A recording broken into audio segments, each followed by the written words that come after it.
네, 오늘 말씀 같이 나누도록 하겠습니다.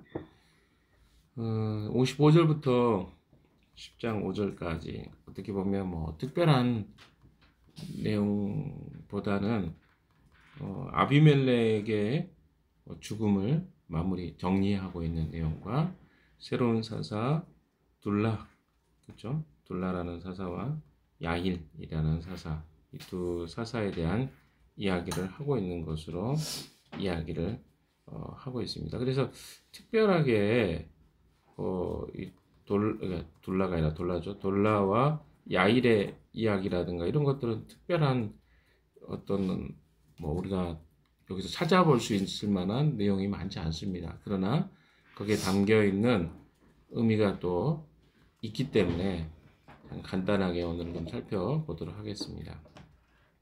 어제 제가 마지막 부분에 이야기 드렸습니다만 사사기의 이 사건들 속에 이 하나님은 어떤 분이신가, 특별히 이 아비멜렉의 사건 배후 속에 하나님은 어떤 모습으로 또 어떤 마음으로 이런 사건들과 또 일들을 바라보고 계실까. 특별히 우리 크리스천들이 많이 고민하는 것 중에 하나가 이런 세상 속에서 왜 하나님은 아무런 간섭과 아무런 어떤 모양의 통치와 다스림, 또 하나님이 과연 무슨 일을 하고 계실까? 이런 퀘스천들이 있는 것이 사실입니다. 우리가 고통당할 때 하나님 과연 어디 계십니까? 나의 삶에 하나님은 정말 간섭하시고 또 일하고 계신 것일까? 이런 고민들이 상당히 많습니다. 아비멜렉의 사건을 통해서도 마찬가지죠. 수많은 사람들이 죽었습니다. 1000명의 사람들이 심지어 동굴에서 갇혀서 불에 연기에 이렇게 죽었죠. 남자가 1000명이라고 했으니까. 또 여러 가지 사건들 속에 하나님 과연 어디 계실까? 이런 고민들이 우리에게 있는 것이 사실입니다. 그러나 세 가지 심판에 대한 이야기를 어제 말씀을 드렸습니다. 심판은 보이지 않게 다가온다. 그러니까 심판이 없는 게 아니라 하나님은 우리에게 이 심판에 대한 분명한 선언을 해주셨고, 그리고 그 심판에 대해서 보이지 않게 천천히 그 심판이 진행되고 있는 것을, 또 집행되고 있는 것을 우리는 보게 됩니다. 그래서 인간이 생각할 때는 어떤 죄와 잘못이 저질러지고 행해질 때 그 순간에 하나님이 계시지 않는 것처럼 생각될지 모르지만 하나님 그것을 다 보고 계십니다. 그들의 잘못과 그들의 죄악을 심판하시는 그 날을 인간에게 말씀하시고 그 심판이 천천히 진행되는 것을 보게 됩니다. 심판은 긴 시간의 기다림 후에 반드시 임하게 되는 것입니다. 요담이 그 심판, 하나님의 그 저주와 심판에 대해서 선언된 후로 약 3년의 시간이 지났습니다. 그러니까 아비멜렉이 왕이 되고 3년을 통치했다고 하는 말이 그것입니다. 3년의 시간 동안 하나님은 기다려 주신 것이죠.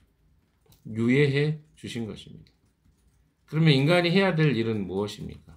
이스라엘 백성들이 회개하고 하나님께 돌아왔어야 됐습니다. 그러나 여러분 보십시오. 아비멜렉의 사건 때 어느 누구도 하나님 앞에 회개하고 회심하고 돌아왔다는 이야기가 없습니다. 그래서 이것은 굉장히 우리에게 시사하는 바가 크죠. 인간이 회개하는 일에 대해서 하나님이 시간을 주시고 기회를 주시지만 인간은 잘 돌아오지 않는다는 것입니다. 마지막 세 번째, 심판은 인간의 죄의 결과를 통해서 임합니다. 그러니까 심판이 임해지는 것들은 또한 역시 인간의 죄로 인한 결과들입니다. 아비멜렉의 사건을 통해서 우리가 보았죠. 어떤 사건이었습니까? 인간의 죄성에 의해서 그 심판이 집행되는 것을 보게 됩니다. 특별히 세겜 사람들이 다시 반역을 일으키잖아요. 그리고 그 반역을 징벌하는, 그러니까 그들의 반역도 하나님이 심판하시고, 아비멜렉의 죄도 심판하시는 과정에 인간의 죄의 영역들의 심판을 통해서 그 결과를 심판이 임하는 것들을 보게 됩니다. 세겜 사람들은 하나님에 대해서 신실하지 않았습니다. 그리고 그들은 인간의 힘을 가지고 있는 왕을 선택했습니다. 그래서 세겜의 가장 큰 죄는 하나님을 대항한 인간의 왕을 선택한 결과였습니다. 아비멜렉은 어떻습니까? 자기의 지위를 왕의 지위를 선택하기 위해서 세겜 사람들을 이용했잖아요. 자기의 욕망, 욕구 때문에 그것을 취했습니다. 그러나 하나님은 잠깐 그 시간을 허락해 주신 것이죠. 허락해 줬다는 것은요, 그것이 옳았다는 게 아닙니다. 하나님은 항상 사람들에게 시간을 주십니다. 그리고 다시 돌이킬 것을 요구하십니다. 근데 그 시간을 인간이 헛되이 보내기 때문에 문제가 된다는 거죠. 그래서 아비멜렉의 가장 큰 죄는 무엇입니까? 자기 자신의 욕망과 욕구를 위해서 왕이 되고자 했던 열망입니다. 자기중심성, 우리가 인간이 가지고 있는 자기중심성이 결국 죄의 원인이었습니다. 이스라엘의 왕은 오직 하나님 한 분이셨습니다. 그러나 이스라엘 백성들은 하나님을 한 분 왕으로 섬기고자 하는 마음이 없었습니다. 그것이 바로 이스라엘이 심판받은, 특별히 아비멜렉이 심판받았던 이유였습니다. 그래서 이 요담의 어떻게 보면 그 저주, 하나님의 어떤 언약의 선포, 이것에 대해서 굉장히 긴 시간이 걸린 것 같지만 3년밖에 걸리지 않았습니다. 근데 요담이 느낄 때는 어땠겠습니까? 3년의 시간이 결코 짧은 시간은 아니었을 것입니다. 우리가 하나님의 심판이, 하나님의 언약의 통치가 굉장히 더딘 것 같아 보이지만 심판은 반드시 임합니다. 굉장히 긴 시간처럼 보이지만요. 그래서 우리가 길다고 느끼기 때문에 사람들이 그것을 두려워하지 않습니다. 하나님의 심판. 그러나 인류 역사상 모든 인간은 심판을 받았습니다. 지금도 현재적으로 하나님은 심판하고 계십니다. 우리가 그것을 잘 느끼지 못할 뿐입니다. 10장 1절 이하의 내용들은요, 두 사사가 나오죠. 첫 번째 사사는 이사갈 지파 사람입니다. 그렇죠? 돌라가 사사로 등장합니다. 근데 여기 특징이 있습니다. 돌라가 일어나서 이스라엘을 구원하였는데 그는 에브라임의 산간지방에 있는 3일에 살고 있었다. 그러니까 적이 대적이 누군지를 소개하지 않습니다.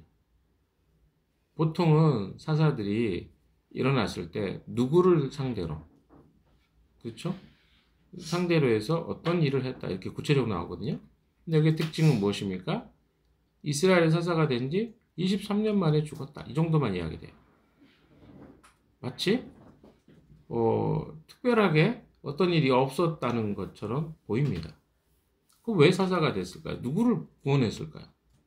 이렇게 생각해 볼 수 있겠죠? 2절도 한번 읽어볼까요? 2절 같이 시작. 그는 이스라엘 사사로 23년 동안 있다가 죽어서 3일에 묻혔다. 그래서 돌라 같은 사사는 작게 사사 생활을 한 게 아닙니다. 23년이면 굉장히 긴 기간이었습니다. 아비멜렉은 3년으로 사사 일을 자기가 스스로 선택해가지고 했다가 죽었는데도 한 장 내내 아비멜렉 이야기가 나왔잖아요. 근데 23년의 이야기를 했는데 그 이야기가 이렇게 짧게 나와 있는 것을 보게 됩니다. 그러니까 23년, 거의 22년 동안에 이스라엘은 평화를 유지했습니다. 이것은 하나님의 은혜였습니다. 여러분 한번 앞의 내용을 보십시오. 9장의 내용을 보십시오. 이들에게 이런 사사를 보내줄 이유가 없었습니다. 그러니까 조금 내용을 보면 이 사사 돌라는 나름 우리가 표현하면 좀 그렇지만 선방한 것 같아요. 서사로서. 왜냐하면 그가 어떤 잘못을 행했다고 한다면 여기에 분명히 기록됐을 것입니다. 23년의 기간 동안 돌라라는 사사는 특별한 뭐 그가 엄청나게 큰 업적은 아니었겠지만 선방한 흔적이 보이죠. 특별한 이야기가 없는 것을 보면. 그래서 이것이 그러면 어떤 의미가 있을까를 생각해 보면 하나님을 완전히 이스라엘 백성들은 버렸지만 여전히 하나님은 이스라엘 백성을 지키시는 이 성품의 하나님이 보입니다. 그러니까 우리가 아까도 제가 그런 이야기 했지만 3년이라는 시간이 되게 길게 보이지만 성경이 그걸 강조하니까 3년이라는 긴 시간이 보이지만 오히려 평화를 주시는 것은 더 길게, 그러니까 고통은 짧게, 하나님이 주시는 평화는 깁니다. 늘 이걸 기억하셔야 돼요. 우리가 생각할 때 고통이 상당히 길게 느껴집니다. 그래서 하나님 너무 힘든데요? 이런 식의 생각을 많이 합니다. 그러나 늘 하나님은 하나님의 백성들에게 핍박과 환난과 어려움은 짧은 시간 주십니다. 왜? 우리가 못 견딜까 봐. 그리고 어떻습니까? 그에 따른 하나님의 은혜와 평화는 길게 허락해 주십니다. 이것이 하나님의 성품이십니다. 그들이 하나님께 순종한 것도 아니었지만 스스로 그들은 왕이 아닌 하나님의 왕이신 것을 선택한 것이 아니라 인간의 왕을 선택했잖아요. 그런데 하나님은 어떻습니까? 하나님께서 또 그들을 돌보십니다. 돌라라는 사설을 통해서. 또한 여기서 표현이 이렇게 됐죠. 10절에 이게 돌라가 일어나 이스라엘을 구원하였는데 대적이 안 나오잖아요. 이 이야기는 뭡니까? 이스라엘을 구원한 거예요. 이스라엘을. 이 표현이 좀 재밌죠? 이스라엘 자체가 문제가 있으니까 그 이스라엘 백성을 잘 다스리는 자로 돌라를 보낸 것입니다. 이스라엘이 깊이 타락했기 때문에. 여러분 곳곳에서 보시면 이제 사사기의 내용 속에 신전이 보이고 우상을 숭배하는 모습들이 곳곳에 나타납니다. 그러니까 깊숙이 이스라엘 백성들 안에는 이미 언제부터인지 모르겠지만 우상을 섬기는 것들이 그냥 일상이 돼버린 거죠. 그래서 그들에게는 이런 삶으로부터 구원이 필요했습니다. 그래서 아마 돌라라는 사사를 하나님이 보내신 것 같습니다. 하나님의 성품을 여기서 볼 수 있겠죠. 하나님은 우리 삶에 전혀 상관이 없는 게 아니라 늘 우리 삶 속에 우리가 비록 회개하고 부르짖지 않을지라도 하나님의 일을 하시는구나. 우리가 느낄 때는 하나님이 아무런 일도 안 하시는 것 같지만 하나님은 하나님의 일을 행하신다는 것입니다. 3절부터 5절까지의 내용은 또 다른 사사 야일에 대한 이야기입니다. 3절 같이 읽어볼까요? 시작. 그 뒤에 길라 사람 야일이 일어나서 22년 동안 이스라엘에 사사로 있었다. 그에게는 아들이 30명이 있었는데 그들은 30마리의 나귀를 타고 다녔고 성읍도 길라 땅에 30개나 가지고 있었다. 그 성읍들은 오늘날까지도 하봇 야일이라 불린다. 야일은 죽어서 가문에 묻혔다. 자, 여기도 또 다른 사사가 나오죠. 야일 또한 특별하게 언급되는 것이 없습니다. 대적들이 별로 언급되지 않아요. 단 하나 증명되는 게 4절에 보면 아들이 30명이 있었어요. 그들은 30마리의 나귀를 타고 다녔고 성읍도 길라 땅에 30개나 가지고 있었다. 이 정도로 이야기합니다. 그 성읍들은 오늘날까지도 하봇 야일, 야일의 뭐 성읍들 뭐 이런 표현이죠. 이렇게 이야기합니다. 근데 여기서는 우리가 조금 하나 볼 수 있는 것은 힌트가 4절입니다. 4절은 뭡니까? 아들이 30명이 있었다. 30마리의 나귀를 타고 다녔고 성읍도 길라지 30개나 가지고. 요거는 좀 별로 좋은 이야기는 아닌 것 같아요. 아들이 많다는 거. 기드온이 아들이 70이었잖아요. 첩이나 사사가 그러니까 이거 절대로 한 사람으로 나올 수 없잖아요. 생각해보세요. 한 사람이 30명을 낳아도 불가능하지 않겠습니까? 그러면 분명히 여기에는 사사로서 아내가 여러 명이었을 가능성이 굉장히 높고요. 두 번째, 30마리의 나귀를 타고 다녔어요. 나귀는 당시에 쉽게 이야기하면 오늘로 따지면 승용차 같은 거야. 굉장히 고가에. 그런데 그 30마리의 나귀를 타고 다녔어요. 한 마리씩 타고 다닌 거죠. 쉽게 하면 자가용이 30대 된 거예요. 그리고 또 하나 뭡니까? 길르앗 땅에 성읍이 30개나 됐어요. 여러분 아시죠? 이스라엘 백성들에게 하나님이 땅을 나눠줬을 때 그렇게 많게 나눠주지 않았어요. 그렇죠? 각 지파마다 뭐 우리가 아는 레위 지파 같은 48개 정도 되잖아요. 근데 야일의 자식들에게 성읍을 하나씩 다 맡겨준 거잖아요. 그러니까 이런 이야기를 봤을 때 야일이 그렇게 썩 훌륭한 사람이 아닌 것은 우리가 보게 됩니다. 그러니까 좀 물질적인 부분이나 자녀 교육이나 이런 부분에 문제가 좀 있었던 것 같아요. 이 상황을 봤을 때 이거는 성경의 어떤 모든 걸 다 함축하고 있지는 않지만 그 내용을 봤을 때 그럴 수 있다는 것이죠. 그런데 그가 사사로 몇 년 동안 23년 동안 22년 앞에가 23년 22년 동안 다스린 것을 보게 됩니다. 이것도 역시 하나님의 은혜죠. 물론 그가 부족한 부분이 분명히 있었습니다. 왜? 내용들을 보니까 분명히 자식들을 그리고 물질에 대한 부분 이런 것들을 잘 관리하지 못한 것은 분명합니다. 그러나 나머지 하자는 그렇게 없어 보여요. 이 두 사사의 이야기들은 우리에게 주시는 어떤 엄청난 메시지라기보다는 하나님의 성품과 속성에 대해서 우리에게 보여준다고 생각합니다. 그래도 이 정도면 야일 정도면 우리가 그 급수로 나누잖아요. A, B, C, D로 했을 때 이제 B급에서 C급으로 넘어가는 아마 제가 봤을 때 이 다음부터가 이제 사사 중에서 사사들이 계속 이렇게 뚝뚝뚝 떨어지잖아요. 마지막에 최하 도저히 이런 사사는 있어서는 이런 시대는 아닌데 하는 시대가 나타납니다. 그러나 이 시대까지는 그나마 하나님이 은혜를 주셔서 그들에게 벌써 23년, 22년 하면 어떻습니까? 43년, 45년이죠. 45년 동안 평화를 주신 거예요. 여러분 이것이 굉장히 긴 기간입니다. 사사기가 350년인데 그들이 고통받는 시간을 합쳐보면 그렇게 많지 않아요. 오히려 하나님이 어떤 때는 굉장히 긴 시간 동안 평화를 주십니다. 80년씩 평화 주시고 뭐 이렇게 되거든요.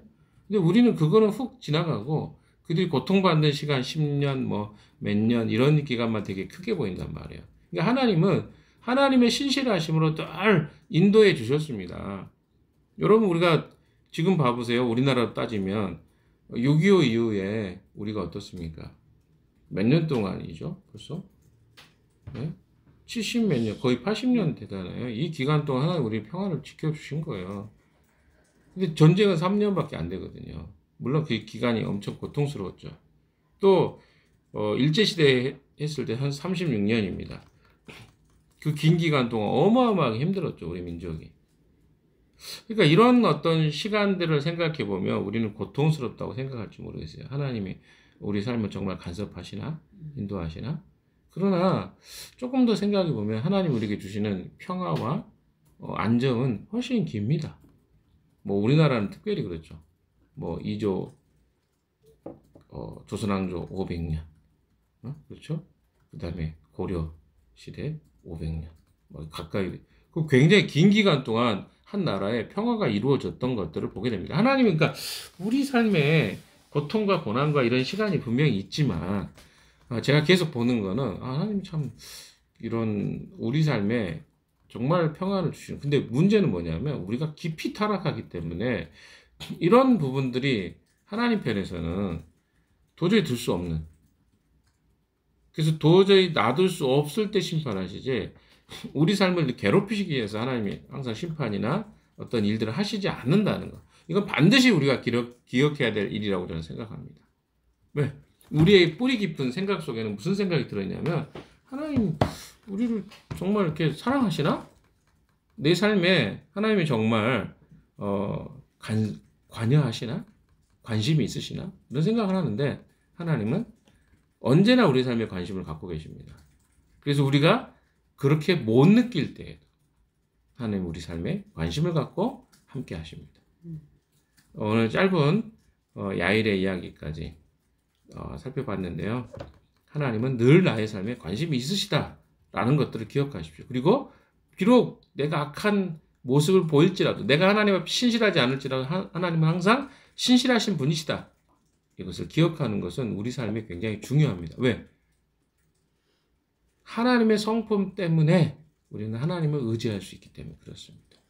사람은 약속해놓고 안 지킵니다. 그러나 하나님은 그 약속을 잊지 않으십니다. 내가 하나님이 잊어버린 것처럼 느낄 뿐이죠.